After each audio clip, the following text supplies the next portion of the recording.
شيء غير قيدما بلابو سركعا صعب kulanti wacan oo wanaagsan dhammaan asxaabta aynu habada nagala xiriirta ee nagala socota page-ka channel-ka aynu ku leenahay YouTube-ka ee kubadda cagta anigu waxaan ahay Catooshare imikan waxaad ku soo dhawaataan barnaamijka falanqaynta ciyaaraha qodobada aan ku soo qaadan doono waxa qayb ka noqon doona Arsenal oo baadigob u gali doonto macallinkii bedeli lahay macallin Unai Emery Lampard oo boorka ka jafi doona caawa rikoor cusub haddii uu garaaco naadiga kooxda kubadda cagta ee Liverpool oo laga yaabo in ay macsalaamayso tartanka koobka kooxaha qaaradda Yurub ee UEFA Champions League wararkii ugu dambeeyay ee suuqa kala iibsiga ay ka qoreen wargeysyada iyo wakaaladaha caalamka imikana fadlan riix gambaleelka subscribe like share si aad u noqoto qofka ugu horeeya ee daawada barnaamijyadeena cusub waa tahay naadiga Arsenal ayaa baadigob u gali doonto bedelka macallin Unai Emery iyadoo la xiriirinayo macallinkii hore ee kooxda kubadda cagta ee Tottenham Hotspur Mauricio Pochettino macallinkaas ay danaynaysaa in ay bedel ugu dhigto naadiga kooxda kubadda cagta ee Arsenal macallinkii shaqada ay ka ceeriyeen Unai Emery sidoo kale macallinka labaad ayaa waxaa noqonayo macallinka leeliya kooxda kubadda cagta ee PSG Thomas Tuchel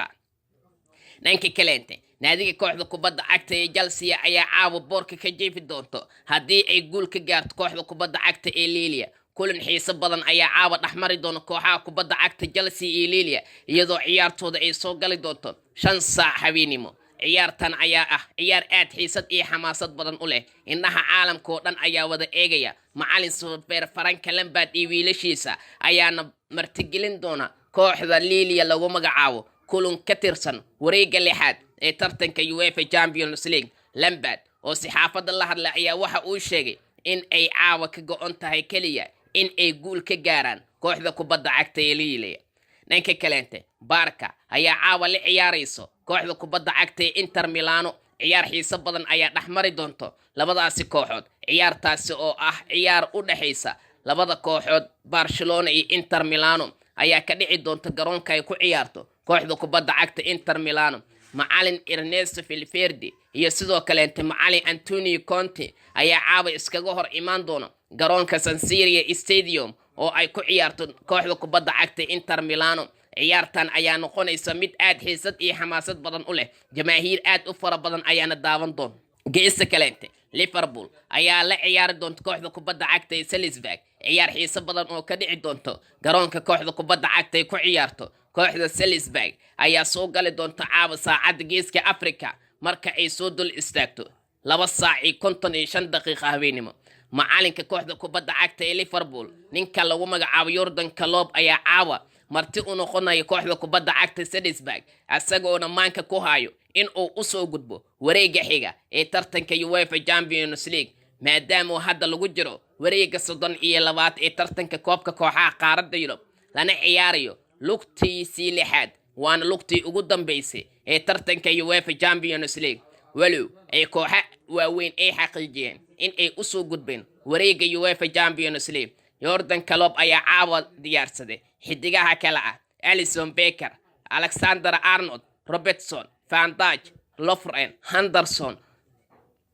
Mane Wijnaldum Shaqiri iyo Mohamed Salah iyo David Origi waxa uuna danaynayaa in uu caawa ay ka soo hooyaan guul aad xiisad iyo xamaasad badan u leh haddii aynu eegno wararkii ugu dambeeyay suuqa kala iibsiga ee wakaaladaha iyo wargeysyada caalamka ee ka qoreen laacibka reer Faransa Paul Pogba ayaa la xiriirinaya in uu ka tagi doono naadiga kooxda kubadda cagta ee Manchester United ee ku ciyaarto qalbacada Old Trafford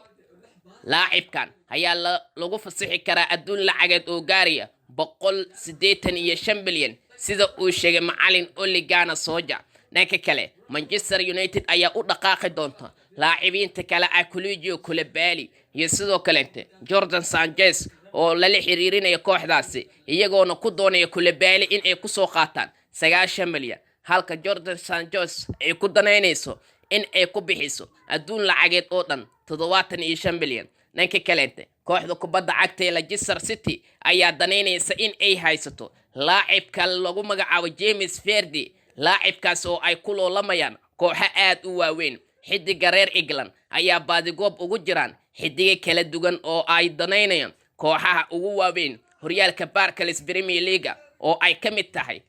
Chelsea, Arsenal iyo kooxo kale.